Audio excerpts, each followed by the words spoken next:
Hello, and welcome to Sleep Storyteller. I'm so glad you've joined us tonight for a soothing journey into gentle transformation and healing. In this video, I'll be sharing a heartwarming sleep story set in the tranquil embrace of Willow Vale, a tale of two souls, Eleanor and Cedric, whose quiet encounters slowly dissolve old pride and prejudice, allowing love and understanding to blossom in the soft glow of nature's beauty. As you settle in and prepare for a peaceful night's rest, I invite you to let the calming cadence of their journey lull your mind and soothe your spirit.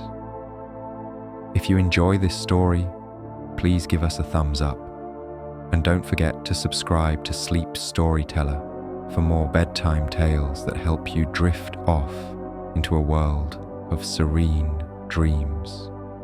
Also, be sure to click the notification bell so you never miss our latest stories. I'd love to hear from you. Please comment below and let me know what story you'd like to listen to next. Whether it's another tale of quiet romance, a mystical adventure, or something entirely new, your suggestions help shape our future sleep stories. Find a comfortable place, close your eyes if you wish, and allow tonight's story to carry you into a gentle slumber. As you prepare to journey into a peaceful sleep story, find a comfortable position, whether lying down or sitting with your body fully supported. Allow yourself this quiet moment to let go of the day's cares. Begin by gently closing your eyes. Take a slow, deep breath in, filling your lungs with calm, and exhale, releasing any tension you may be holding. With each breath, feel your body softening, your muscles relaxing, your heart slowing, and your mind becoming still. Imagine a soft, warm glow surrounding you, enveloping you in comfort and serenity. Picture a tranquil space, perhaps a quiet, moonlit garden, or a gentle, flowing stream, where every sound whispers peace and every breath invites rest. Let your thoughts drift away like leaves on a calm river, each one carried gently downstream. Now, focus solely on the rhythm of your breath. Inhale slowly and exhale fully. With every breath, feel the worries of the day melt away, replaced by a sense of ease and tranquility. Allow your body to sink deeper into relaxation, as if you are floating on a soft, welcoming cloud. This time is yours, a moment of gentle surrender, where nothing matters except your well-being. Embrace the quiet. Let the stillness of the night wrap you in its soothing embrace, and trust that soon the calming sleep story will guide you further into a realm of restorative dreams. Take one more deep, slow breath in, and as you exhale, feel complete release and peace. Let this serene state carry you forward, knowing that you are safe, relaxed, and ready for the soothing narrative ahead. Enjoy this moment, and when you're ready, allow the sleep story to gently carry you into a deep, restorative slumber. Thank you for being here, and enjoy the soothing tale of Willow Vale. Sweet dreams. In the gentle embrace of early summer, Willow Vale revealed itself as a sanctuary of calm and quiet beauty. The morning mist, soft as a whispered secret, had just begun to retreat, unveiling a landscape of rolling hills, emerald meadows, and ancient oak trees whose gnarled branches seemed to cradle memories of ages past. Along the winding country lanes, wildflowers nodded their delicate heads in the tender breeze, and the sun, warm and unhurried, bathed the valley in a golden glow. In the heart of this idyllic haven stood Rosewood House, a modest estate whose ivy-clad stone walls and time-worn turrets spoke of generations of lives marked by quiet dignity and gentle resilience. The sprawling gardens, awash with hues of soft pinks, creamy whites, and pastel blues, offered a refuge for the soul, where every petal and leaf invited a lingering moment of contemplation and peace. Within these comforting walls lived Miss Eleanor Fairmont, a woman whose very presence exuded a serene and unassuming grace. With her chestnut hair catching the sunlight in shimmering strands and eyes as blue as the clearest early morning sky, Eleanor moved through life with a quiet determination tempered by an ever-present kindness. Her days unfolded in a measured cadence. Mornings were spent tending to her beloved roses and wildflowers. Afternoons were dedicated to the solace of well-worn books and gentle meditations, and evenings were reserved for solitary walks along the garden paths, where the soft rustling of leaves and the distant murmur of a nearby brook provided the perfect accompaniment to her reflective thoughts. Yet beneath the calm surface of her routine, there stirred a tender longing, a desire for a connection that transcended the familiar, a hope that whispered of love and understanding, waiting just beyond the horizon of her solitary existence.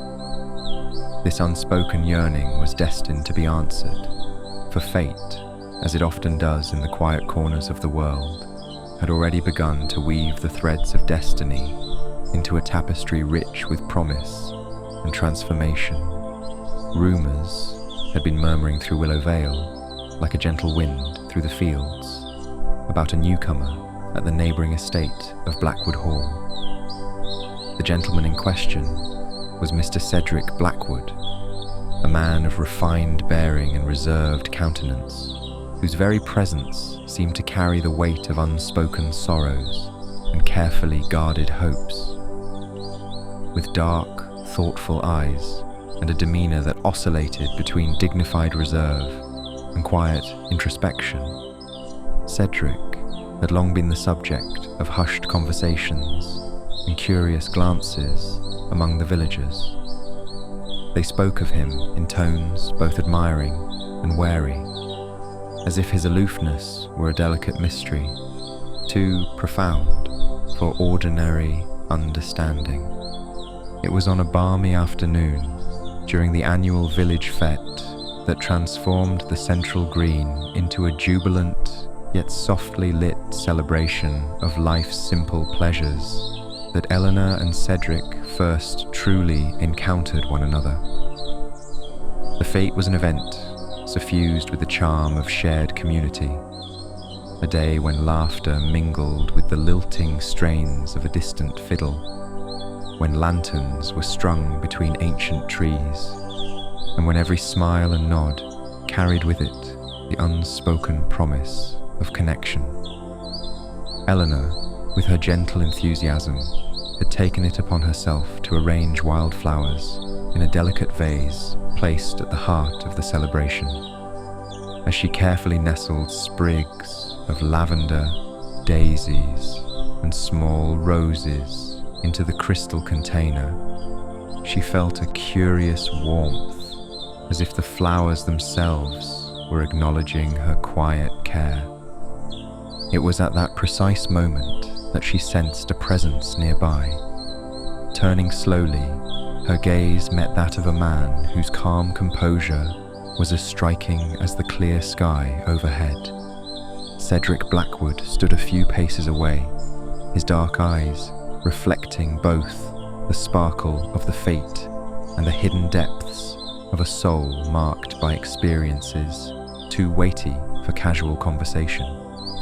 With a measured politeness that betrayed both his reserve and his genuine interest, he greeted her in a soft, deliberate tone. "Good afternoon, Miss Fairmont. I could not help but notice the care with which you tend these blooms. They seem to mirror the gentle spirit that you so effortlessly embody. Taken aback by the sincerity and unadorned kindness in his words, Eleanor's heart fluttered with a mixture of surprise and cautious delight. "Thank you, Mr. Blackwood," she replied, her voice equally soft yet imbued with a quiet strength. "I have always believed that nature reveals its beauty to those who take the time to truly see it." In that brief, shimmering moment, amidst the gentle bustle of the fête, a delicate connection was forged. A connection built on the mutual recognition of hidden depths and the subtle promise of understanding beyond first impressions. In the days that followed, as the lazy hours of summer unfolded with a languid grace, the paths of Eleanor and Cedric continued to converge in quiet, meaningful ways.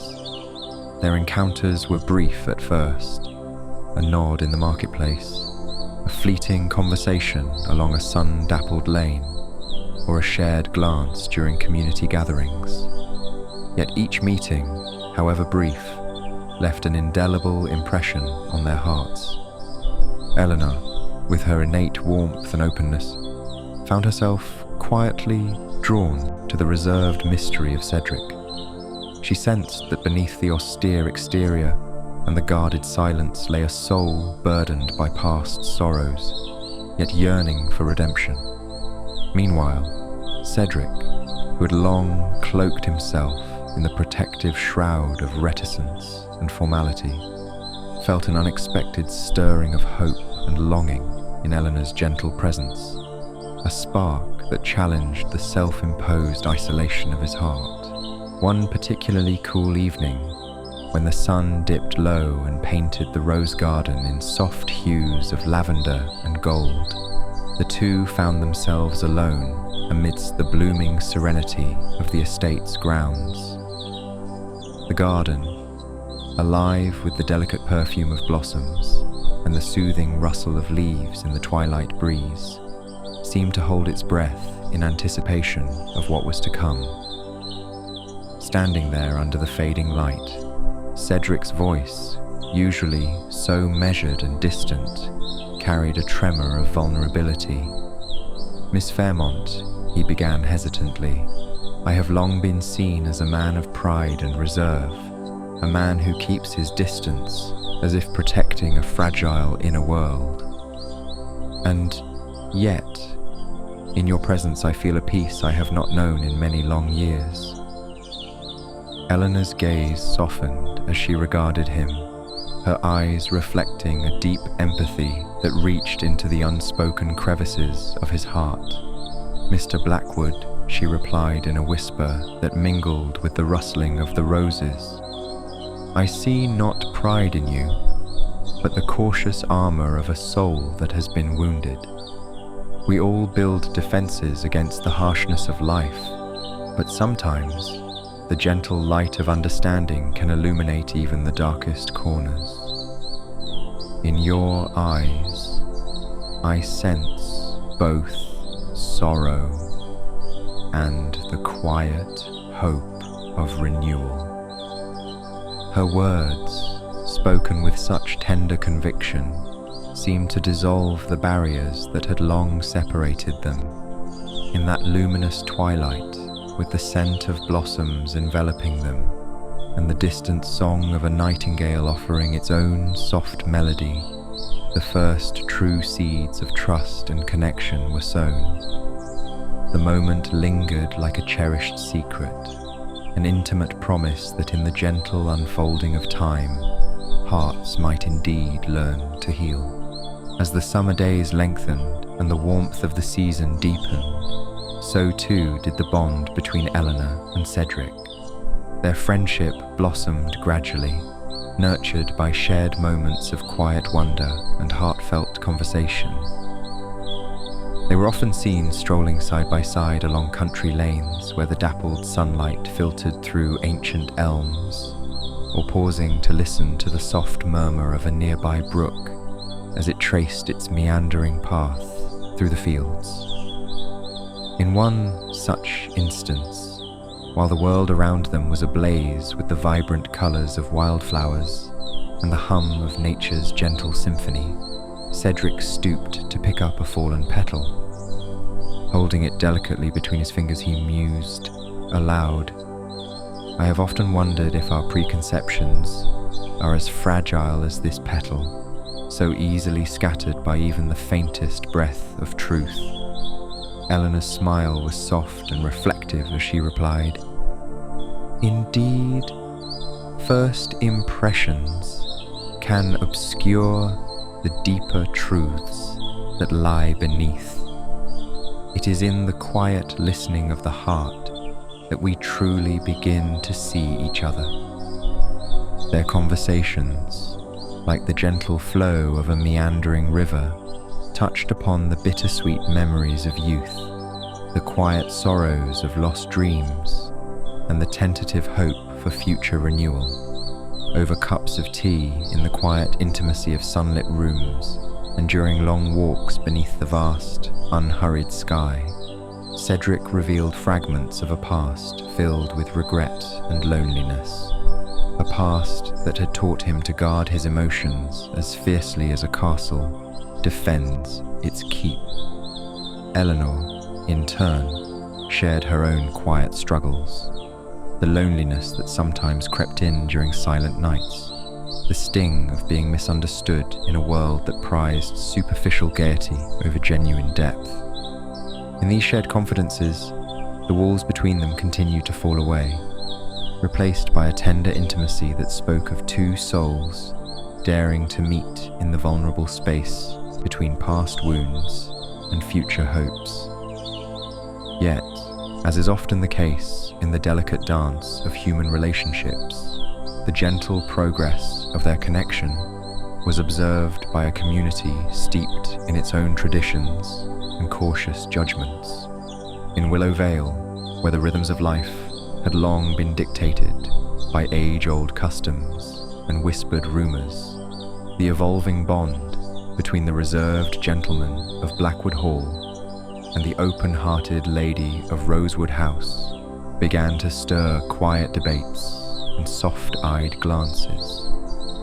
Some of the villagers, having known Cedric only through his distant mannerisms, murmured that his newfound warmth was a curiosity, a delicate anomaly in a man known for his steadfast reserve.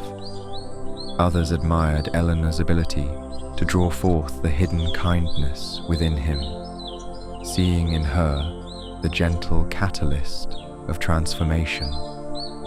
One cool autumn evening, when the leaves had turned to shades of amber and gold, and the air carried a hint of the coming winter, a modest gathering was held in the village hall. The room was lit by the soft glow of oil lamps, their flickering light casting gentle shadows on the faces of the assembled townsfolk.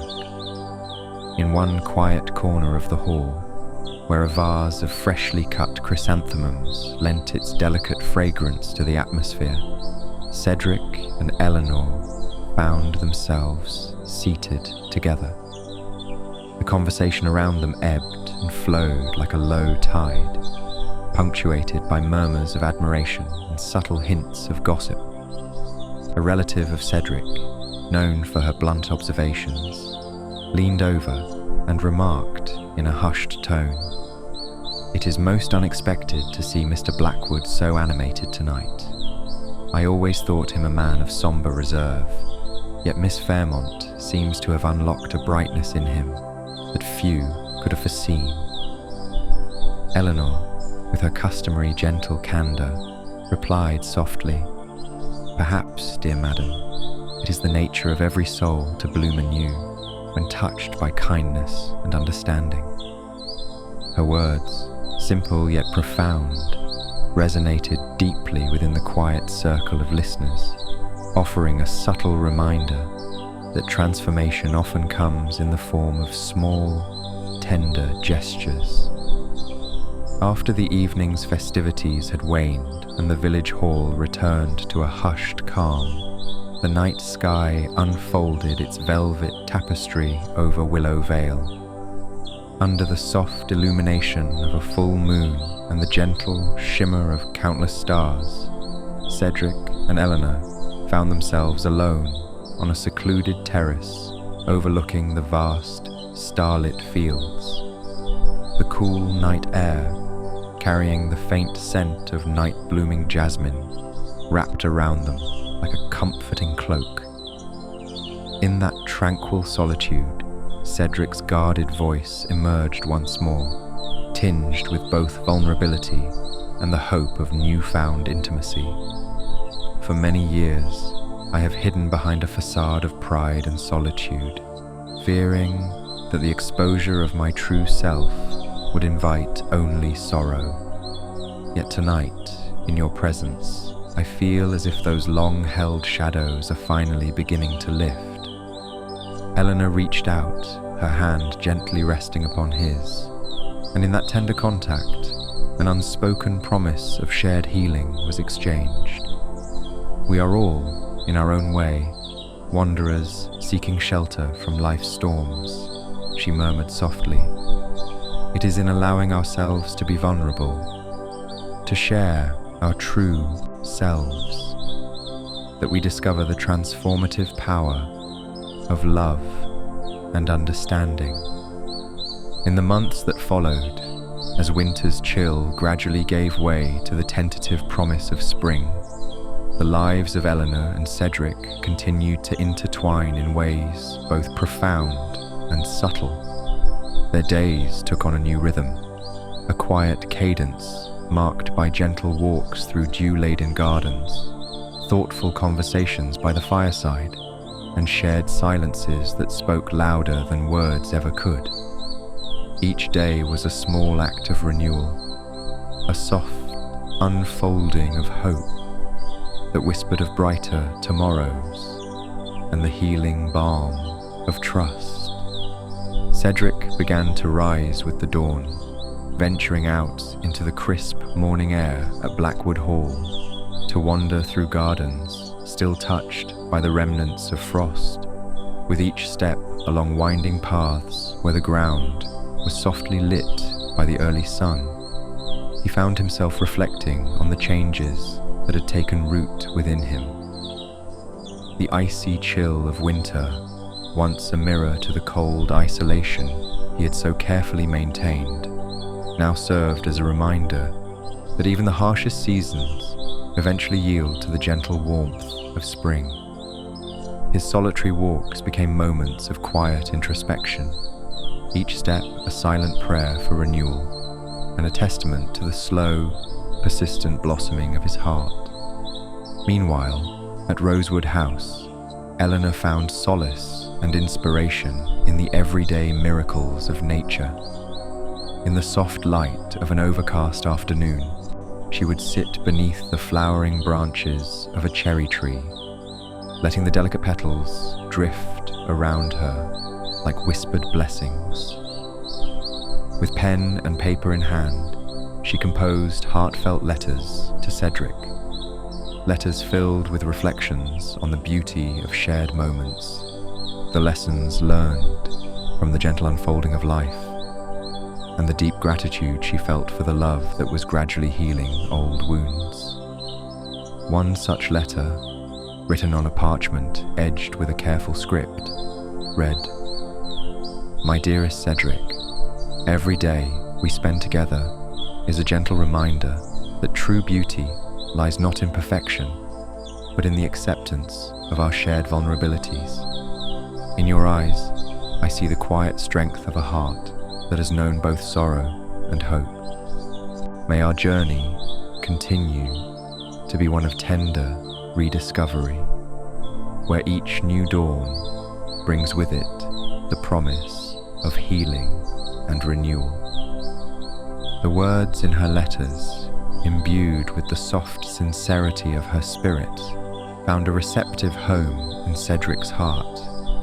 Moved by her unyielding kindness, he began to record his own reflections in a worn leather journal. In its pages, he chronicled the slow dissolution of long-held barriers, the moments of quiet grace when love had seeped into the crevices of his soul, and the gentle triumph of vulnerability over the rigidity of solitude.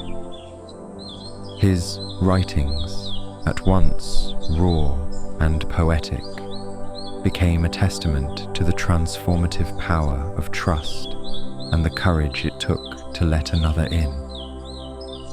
Together, the couple embarked on a quiet yet profound project, a restoration of an old conservatory at Rosewood House that had long been neglected. This glass sanctuary, once filled with exotic blooms and resonant with the echoes of laughter and shared dreams, now lay in silent disrepair, its panes dusty and its once vibrant life all but forgotten. With tender determination and the soft humour that had become a hallmark of their days together, Eleanor and Cedric set about reviving the conservatory. Side by side, they cleared away the remnants of neglect, pruned overgrown vines, and carefully nurtured the fragile shoots that pushed their way through the rich, dark soil. Each act of restoration was imbued with symbolism, a delicate reminder that even the most neglected parts of our lives can bloom again when given love and attention.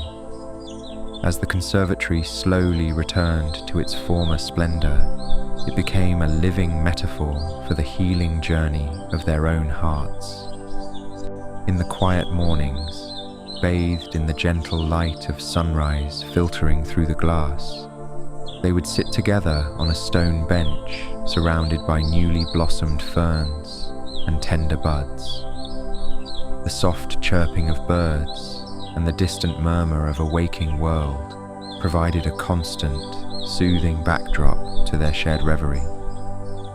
On one particularly serene evening, as twilight deepened and the first stars began to pierce the velvety sky, Cedric turned to Eleanor with a voice filled with quiet wonder. "Every moment with you feels like a new beginning, a gentle reminder that even the coldest winter can yield to the warmth of spring." Eleanor's eyes, alight with a gentle radiance, met his as she replied, "Love is not about erasing the imperfections of our past.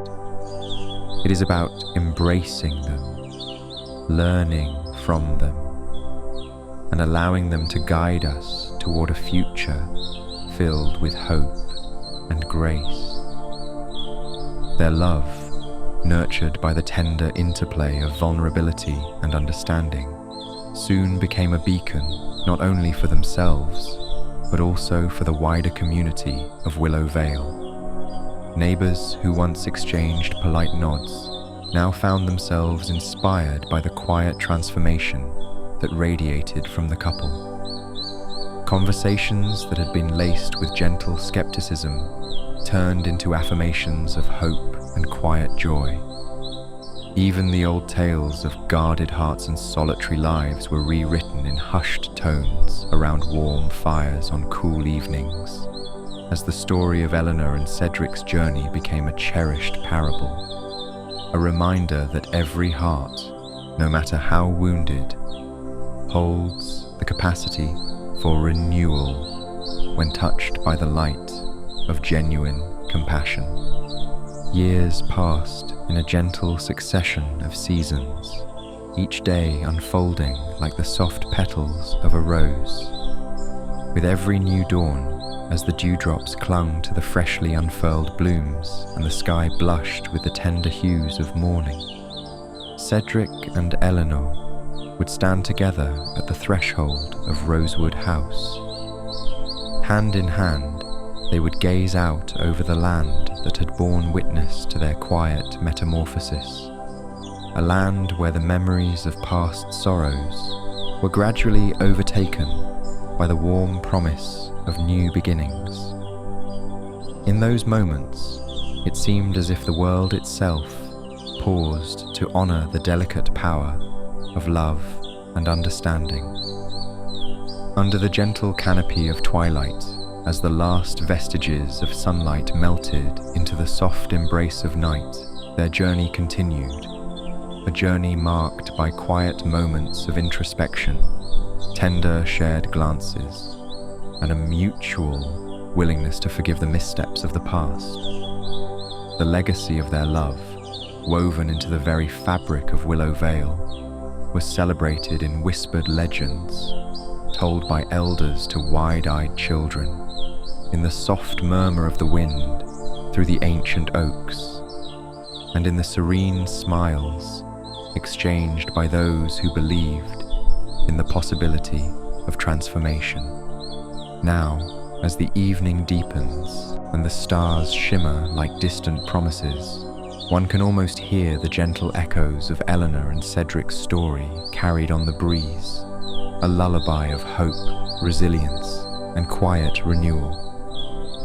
Their lives, like the enduring gardens of Rosewood House, remain a testament to the power of embracing vulnerability, of allowing oneself to be transformed by love. In every rustle of leaves, every flicker of starlight, and every whispered word in the silence of the night, their journey continues to inspire those who dare to dream of a life where pride yields to understanding and prejudice is replaced by compassion.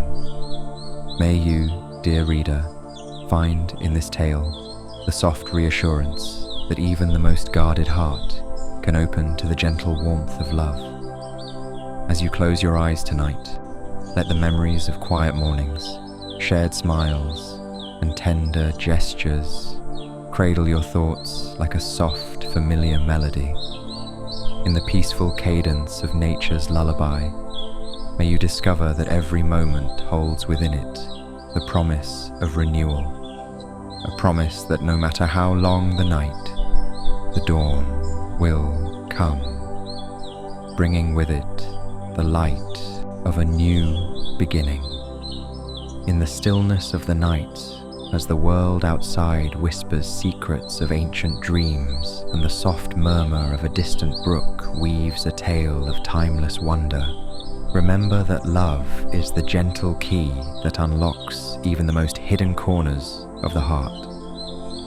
Like the unfurling of a delicate bloom in the first light of spring, every day offers a chance to shed the weight of old sorrows and step into a future where hope and kindness reign supreme.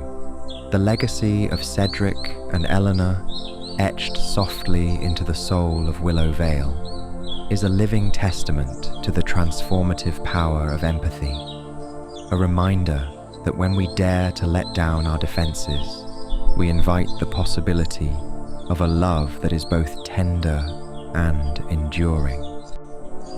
And so, as you let these words sink into the quiet depths of your mind, may you be filled with the calm assurance that every heartbeat is an invitation to begin anew. Allow the soothing cadence of this timeless story to carry you gently into a realm of peaceful dreams, where the past is forgiven, the present is cherished, and the promise of tomorrow shines as brightly as the first light of day. In this sanctuary of whispered hopes and soft revelations, may you find the courage to embrace your own journey of healing, knowing that the light of love and understanding will always guide you home.